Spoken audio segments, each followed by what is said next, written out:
And right now we are staying on top of breaking news as we come on air at this hour. Tampa International Airport preparing for a 10% cut to its air travel. You're watching 10 Tampa Bay News at 5. I'm Frank Wiley. And I'm Dave Wagner. Thanks for being here. We're joined by 10 Tampa Bay News anchor Courtney Robinson, who is live at Tampa International Airport right now. Courtney, the Federal Aviation Administration says this is all to help reduce pressure on air traffic controllers as the government shutdown continues.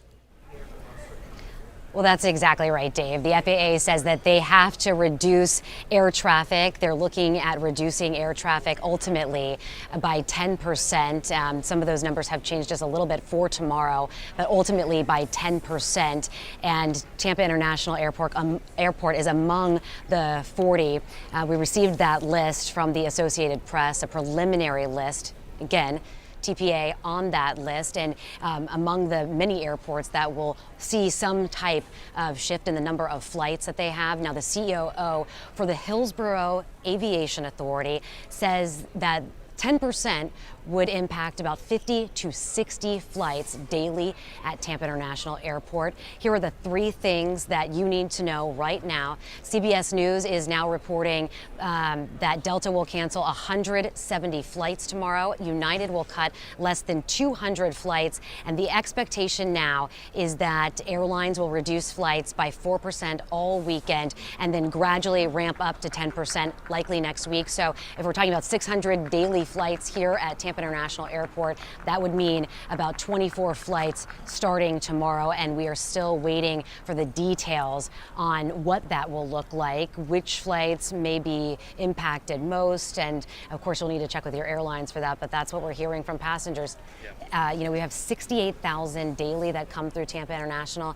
10 Tampa Bay News reporter Andy Payton is joining us, and you've been talking to the passengers all day long. Biggest message you're hearing from them? Yeah, I mean, a lot of them are just expressing concern right now. They're not sure what's going to happen here over the course of the next 24 hours, what's going to happen for the return flights when they're trying to get back to where they're going.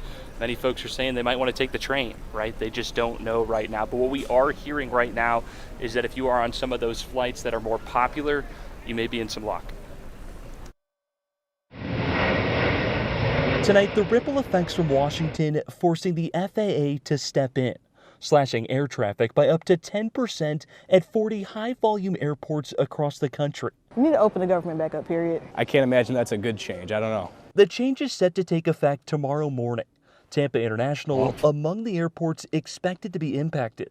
But in a statement to 10 Tampa Bay News today, an airport spokesman saying they're still not sure what the impact will be, and that the airport is currently awaiting information on how TPA may be affected by this plan. Tampa is a destination airport. Michael McCormick, the chair of Embry-Riddle's Air Traffic Management Program, thinks he has an idea of what's coming.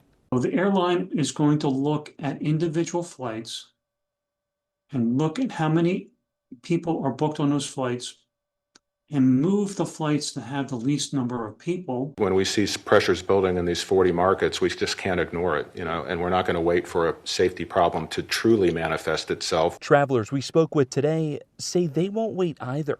They need somebody to work, I will come work. So, hire me. If they need someone to work, you'll go up there? Yes. Well, if there was a train to Chicago, I'd look into that, but that's kind of far. Now, if you are traveling, experts are advising to make sure you have those push notifications on for your flight. But we are also hearing that some of these airlines like Delta, American, and United are going to help out here if your flight's in any jeopardy, need to change it. They're going to waive that fee. Courtney. And you heard from Southwest Airlines as well. Southwest has the most flights that come in and out of Tampa International. Yeah, that's right. Southwest echoing that message. They're here for their passengers right now. They want to know they will be waiving that fee as well. So no need to worry if you're on Southwest either. Right. And it was also interesting because there were people who we spoke to who said, I had no idea this was happening. Good thing I'm home already. Or, well, we'll just have to wait and see. Yeah, yes. Exactly. It's a waiting game at this point, but we're all in this together. We know that.